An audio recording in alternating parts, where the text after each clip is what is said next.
معاشی ٹیم اور IMF کے مابین رات گئے تمام امور پر ورچوئل مذاکرات ہوئے ہیں۔ آئندہ مالی سال کے بجٹ میں تنخواہ دار طبقے کو ریلیف دینے کی کوششیں، ماہانہ 1 لاکھ تنخواہ پر انکم ٹیکس 5 سے کم کر کے 2.5% تک کرنے کی تجویز ہے۔ 1,83,000 روپے ماہانہ تنخواہ پر انکم ٹیکس 15 سے کم کر کے 12.5% ہونے کا امکان ہے۔ 2,67,000 ماہانہ تنخواہ پر انکم ٹیکس 25 سے کم کر کے 22.5% کرنے کی تجویز زیر غور ہے، جبکہ 3,33,000 ماہانہ تنخواہ پر انکم ٹیکس 30 سے کم کر کے 27.5 کیے جانے کا امکان۔ سرکاری ملازمین کے لیے تنخواہوں میں اضافہ بھی تجویز کیا گیا ہے۔ تعمیراتی صنعت کے لیے خام مال پر ود ہولڈنگ ٹیکس میں کمی کی تجویز بھی زیر غور ہے۔ معاشی ٹیم اور IMF کے مابین رات گئے ان تمام امور پر ورچوئل مذاکرات ہوئے ہیں۔ آئندہ مالی سال کے بجٹ میں تنخواہ دار طبقے کو ریلیف دینے کی کوشش کی گئی ہے۔ تفصیل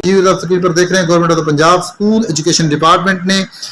23 مئی 2025 کا نوٹیفیکیشن جاری کیا ہے۔ اس میں ایک کمیٹی جو ہے وہ تشکیل دی گئی ہے،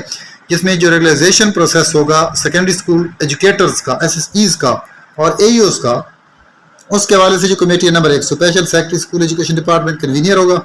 additional secretary school education department secretary ہوگا اور senior law officer school education department member ہوگا۔ Director DPA elementary education Punjab member ہوگا۔ Representative of regulation wing of SMGAD not below rank of BS18 جو ہے وہ ممبر ہوگا۔ Director DPA secondary education Punjab member ہوگا اور representative of law department of SMGAD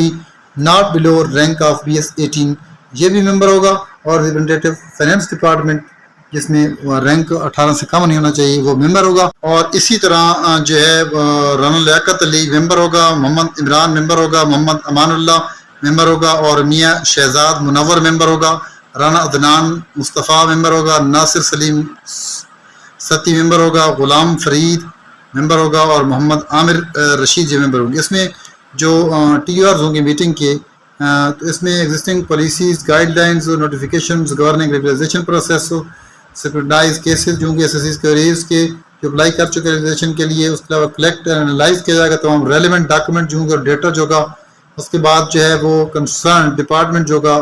for necessary clarification اس کے لیے اور انشور کروایا جائے گا ریکمنڈیشن اور جو الائنڈ ہو گئے اپلیکیبل لاز اور پالیسیز انشور کروایا جائے گا ریکمنڈیشن، اور جو اس کے علاوہ پریپیئر کیا جائے گا ڈیٹیل رپورٹ ہوگی ریکمنڈیشن کے ساتھ۔ سیکشن آفیسر کے سگریچر بھی آپ نظر آ رہے ہیں۔ اعوذ باللہ من الشیطان الرجیم، بسم اللہ الرحمن الرحیم۔ رحمان علی باجوہ، سربراہ وفاقی سیکریٹریٹ ملازمین core committee, chief coordinator all government employees grand alliance. Important ترین میسیج ہے خاص طور پہ تمام ٹیچرز ریسرچرز کے لیے کہ بہت سی کالز جو ہے مجھے ریسیو ہو رہی تھی ہماری لیڈرشپ کے حوالے سے اور ٹیچرز کے حوالے سے، جو ٹیکس کے نام کے اوپر جو ہے تقریباً اساتذہ کا 50,000 سے 90,000 روپیہ جو ہے اس مہینے کی تنخواہ پہ کاٹ لیے۔ وفاق کے ٹیچرز کا یہ تقریباً فروری کے مہینے سے کٹوتی ہو رہی تھی، اور جو 20 فروری کا ہمارا معاہدہ تھا، میں واضح کرتا چلوں کہ امیڈیٹ ریلیف کے طور کے اوپر ہمارا یہ مطالبہ تھا کہ یہ ٹیچرز ریسرچرز کا ٹیکس ریبیٹ جو ہے یہ فوری طور پہ واپس لیا جائے، کیونکہ یہ تاثر ہم نہیں دینا چاہتے تھے کہ ٹیچرز جہاں سے جب پروٹیسٹ سے چیزیں واپس جائیں، بجٹ میں تو چیزیں ہونی ہیں، ایک تاثر جائے کہ اسلام آباد جانے سے ہمارا جو ہے یہ ٹیکس جو ہے یہ کم ہو گیا جو ریبیٹ تھی۔ تو اس کے اوپر بتاتا چلوں آپ کو، کیونکہ وفاق کے ٹیچرز وہ اس سے اس لیے جو ہے اپڈیٹڈ تھے کہ ان کا آلریڈی ٹیکس جو ہے کٹ رہا تھا، کہ معاہدے کے مطابق یہ سمری جو ہے FBR نے موو کی وفاقی کابینہ کے لیے۔ وفاقی کابینہ کے اندر 3 وفاقی وزراء رانا ثناء اللہ صاحب، علی پرویز صاحب اسٹیٹ منسٹر فائنینس اور طارق فضل چودھری صاحب تھے۔ وفاقی کابینہ نے ٹیکس ریبیٹ کی بحالی کو منظور کیا، اور میں واضح کرتا چلوں کہ اس ایگریمنٹ کے اندر جو ہے ورڈ میں نے یوز کیا تھا AB انیشو، مینز کہ جس تاریخ سے یہ ٹیکس ریبیٹ واپس لیا گیا ہے اسی تاریخ سے یہ واپس دیا جائے گا۔ تو جو بھی کٹوتی وغیرہ ہوئی ہے یہ واپس ہوگی۔ وفاقی کابینہ نے اس کی اپروول کی، اگلی میٹنگ میں اس کی ریکٹیفیکیشن کی گئی۔ ریکٹیفیکیشن کے بعد جب FBR کو گیا تو FBR نے بل بنا کے اس کو لا جسٹس میں بھیجا، اور وہاں سے یہ پارلیمنٹ کے اندر موجود تھا، اور سینٹ کی قائمہ کمیٹی جو ہے اس کے سامنے یہ 24 تاریخ کو پہلے پیش ہونا تھا یا غالباً 26 کو، چیئرمین اخبار اس میں نہیں تھے، تو آج 29 تاریخ کو اس نے پیش ہونا تھا، جو کہ پیش ہوا ہے اور منظور ہو گیا ہے۔ انشاءاللہ تعالیٰ یہ آگے جون سے آگے کنٹینیو بھی رہے گا، اور یہ جتنی کٹوتیاں ہوئی ہیں یہ واپس ہوں گی۔ باقی ڈسپیرٹی ریڈکشن الاؤنس، ہائرنگ کے حوالے سے ون ٹائم ڈسپنسیشن، اپ گریڈیشن، ڈسیبل ملازمین کے جو الاؤنسز تھے، یہ چیزیں تو بجٹ کے حوالے سے آلریڈی ڈیسائیڈڈ ہے۔ House rent medical conveyance allowance, آپ دیکھیے گا کہ لنک ہے چیزیں، house rent medical conveyance allowance fiscal space کے ساتھ، دوسری چیزوں کے لیے نہیں ہے، وہ تو ہوگا کہ جتنا فسکل سپیس ہوگا اس کے اندر دیا جائے گا، بٹ یہ تمام فسکل سپیس کی جہاں پہ بات آتی ہے وہاں پہ ملازم کی تعداد جو ہے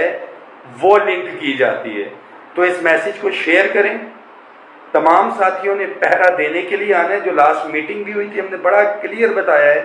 کہ وفاقی وزراء بھی اس کو آن کر رہے ہیں، ایگریمنٹ کو جو ہوا ہے، وزارت خزانہ بھی اس کو آن کر رہی ہے، مگر جو پرانے تلخ تجربات ہیں ہمارے وعدوں کے حوالے سے، اسی لیے تحریری معاہدے کی طرف بھی لے کے گئے کہ تنخواہوں اور پینشن میں جو ہم نے مطالبہ کیا 50% ہے اس اضافے کا بجٹ سے ہٹ کے، اس کے ساتھ ساتھ منیمم ویجز کے حوالے سے یہ ساری چیزیں ہیں۔ اور اس کے اوپر ایک اور امپورٹنٹ چیز بتاتا چلوں کہ پینشن اصلاحات کے حوالے سے جو کمیٹی بنی ہے، لیو انکیشمنٹ کے اوپر بڑا کلیئر کٹ تھا کہ رانا ثناء اللہ صاحب جو ہے معاملہ پنجاب گورنمنٹ سے ٹیک اپ کریں گے، ابھی تک وہ نہیں ہو چکا۔ تحریری طور پہ ہم نے گارنٹی لی ہوئی ہے،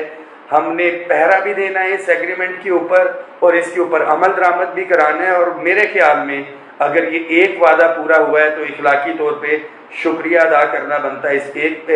وعدے کے حوالے سے، اور جو باقی چیزیں ہیں اس کا بھی ہم یوم تشکر منائیں گے، اور اگر نہیں ہوتی تو پھر ہم دھرنے کی طرف جائیں گے۔ One thing is very clear کہ ملازمین کے حقوق کے اوپر کوئی سمجھوتا نہیں ہوگا، کوئی ڈویژن نہیں ہونی چاہیے۔ بہت سے ساتھی ہمیشہ کی طرح سے جو شرارتیں کرتے ہیں کہ جی ہم ادھر کریں گے، احتجاج ادھر کریں گے، وفاق میں کچھ ہوگا تو پھر صوبوں کے اندر جو ہے وہ چیز آپ کلیم کر سکتے ہیں۔ لہٰذا ان لوگوں کو پہچانیں، ان سے پوچھیں کہ ہو آر یو، آپ کے کریڈٹ پہ کیا ہے پچھلے 5 سال کے اندر، اور رائٹ ناؤ آنے والے بجٹ میں جب وفاق کے اندر اضافہ ہونا ہے تو آپ تمام ساتھیوں نے وہاں پہ پہنچنا ہے۔ انشاءاللہ تعالیٰ آپ کے حقوق کا پہرا پہلے بھی دے رہے تھے، گزشتہ 4 سالوں میں 125% تنخواہوں میں اضافہ ہو، ہائرنگ کے اندر اضافہ ہو 44%، تمام پی ایم پیکج کے تحت بچوں کو مستقل کروانا ہو، اپ گریڈیشن ہو، ٹائم سکیل پروموشن ہو، یہ ساری چیزیں جو ریٹن ایگریمنٹ میں ہیں یہ بھی انہیں 4 سال کا حصہ ہے، یہ تمام چیزیں ہم نے کروانی ہیں۔ اور جو گزشتہ 4 سالوں سے پہلے 12 لاکھ ملازم جو ہیں وہ اضافی مراد لے چکے تھے، سب سوئے رہے۔ الحمدللہ ہم ڈسپیرٹی ریڈکشن الاؤنس یہ چیزیں لے چکے ہیں، اس تفریق کو ہم نے ختم کرانا ہے، اور یہ تبھی ہوگی جب ہم اکٹھے ہو کے متحد ہو کے نکلیں گے، اور پینشن اصلاحات کی واپسی اور یہ تمام چیزیں تبھی ممکن ہوں گی۔ تو بجٹ کے دن آپ تمام ساتھیوں نے ہر صورت میں پہنچنا ہے۔ اچھا میں واضح کرتا چلوں، بہت سے ساتھی جو پینڈنگ کیسز ہیں، دوران سروس فوت ہو جانے والے ساتھی ہیں، بڑا کلیئر ہے کہ بیوائیں اور یتیم بچے سب سے زیادہ ڈیزرونگ آپ کا ہے، اور اسٹیبلشمنٹ ڈویژن اور منسٹری آف لا جسٹس کو اس میٹنگ میں بلا کے یہ بڑا واضح کہا گیا ہے کہ یہ کام ہم نے کرنا ہے۔ تو عدالتی فیصلے کی روشنی کے اندر کیا کیا جا سکتا ہے، آپ وہ پرپوزل لے کے آئیں، تو ساتھی تیاری رکھیں۔ اسی ہفتے متوقع ہے رانا ثناء اللہ صاحب کی میٹنگ، مگر ان تمام میٹنگز کسی چیز پہ نہیں جانا، بجٹ 10 کو ہو، 12 کو ہو، 14 کو ہو، آپ نے اسلام آباد پہنچنا ہے۔ خاص طور پہ ٹیچرز، ریسرچرز کے لیے یہ میسیج ہے کہ آپ نے دیکھا کہ جب بھی آپ آئیں ہم نے خالی ہاتھ نہیں جانے دیا، یہ ٹیکس ریبیٹ بھی واپس ہوگا جو فائنل سٹیجز میں، اور دیگر مراد بھی ہم حاصل کریں گے۔ فی الوقت جو ہمارا مطالبہ تھا بجٹ کے حوالے سے کہ ایڈ ہاک ریلیف الاؤنسز کو بنیادی تنخواہ میں ضم کرنا، پینشن اور تنخواہوں کے اندر 50% اضافہ، منیمم ویجز جو ہے اس کو 50,000 کرنا، دیز آر دا ایشوز جس کے اوپر ابھی تک جو ہے کوئی پیش رفت نظر نہیں آ رہی۔ مثبت کی بات کر رہا ہوں، منفی بھی نہیں ہے تو مثبت بھی نہیں ہے۔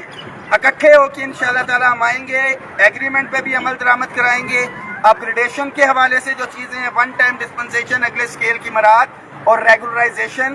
فیصلہ آپ نے اپنا خود کرنا ہے۔ قائدین اپنے حصے کا کام کر رہے ہیں اور منافقین بھی اپنے حصے کا کام کر رہے ہیں، اس چیز کی کوئی پرواہ نہیں۔